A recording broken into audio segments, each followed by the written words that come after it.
Ano yan? Pinapaligo. Pinapaligo yung soda. Hindi, yung katas nga kasi ng tao, yun yung belief nila dyan. Papasarap sa product nila. Logic mo dyan, boy. Sinasagad yung serbisyo. Proper na proper. Yan, basang-basa na si Gago. Yung pilantik. Oo, mga ganun. Mahal niya ginagawa niya eh. Inalay niya na yung buhay sa soda eh. Diyan siya kumikita eh. Ayun, ang daming umu-order. Di na tama yung yelo, nasa sahig lang. Negative sa sanitation. Pero wala naman kasing dyan. Yan yung kultura nila eh. Oo. Magulat ka kung sa Soler, ganyan din yung doon ka na magreklamo. Pero overall, talagang marumi talaga yan. Logic kasi niyan. Proper na proper. Oh, yung pilantik. Iyayin mo nga ba paano? Pilantik na ganun. Ano yan? Kalamansi? Citrus? Ang dami rin naastigan eh. Oh. Init din bumili. Soda master.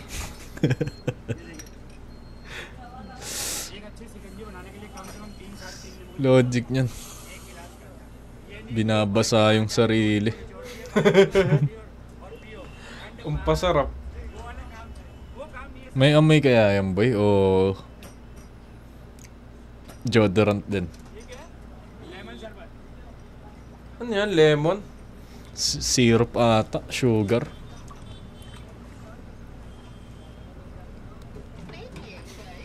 Ayun na naman. May pilantik.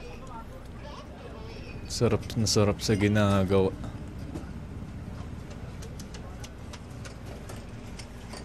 Ano yan?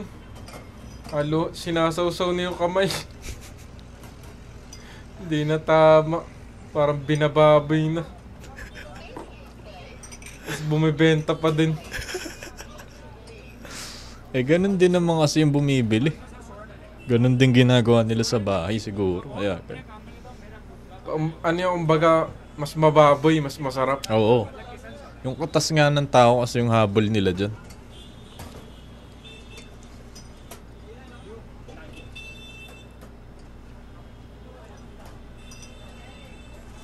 Ba't di na lang yung lagyan ng tae? Para mas masarap. Bobo. Di ba mas mababoy nga, mas masarap? Tanga. Pahiran niya ng tae. Iba na kasi yun. Yung katas lang ng tao, hindi yung tae mismo. Dumi ng tao na yun eh. Bobong puta. Kaya inaasing yan. Yung yelo nasa sahig lang. Katas ba ng tao yung katas ng sahig yun eh. Sagad sa dumi. Ayan no. Sure hindi pasado sa tawag doon. Sa pagkain. Sanitation. Yung nag-aano ng pagkain, ang tawag Inspector. Food inspector. doon. Tawag doon. Food sanitation. Oo. Hindi pasado. Wala namang ganun-ganun sa kanila.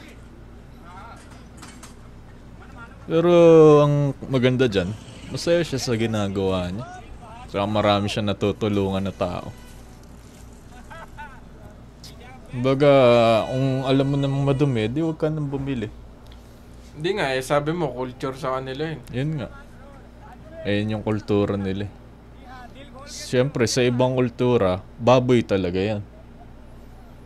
Comparison mo sa Korean street food, baka bumagsak. Ayun no.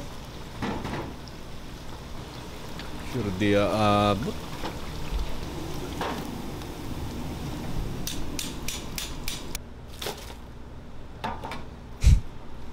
$100 sa linis. Oh. Inang yan. Tapos sa kanya, dinudot-dot ng kamay. Tapos pinapaligo sa katawan. Ano yan? Hindi na tama. Nasagad sa katas ng tao. Sarap po.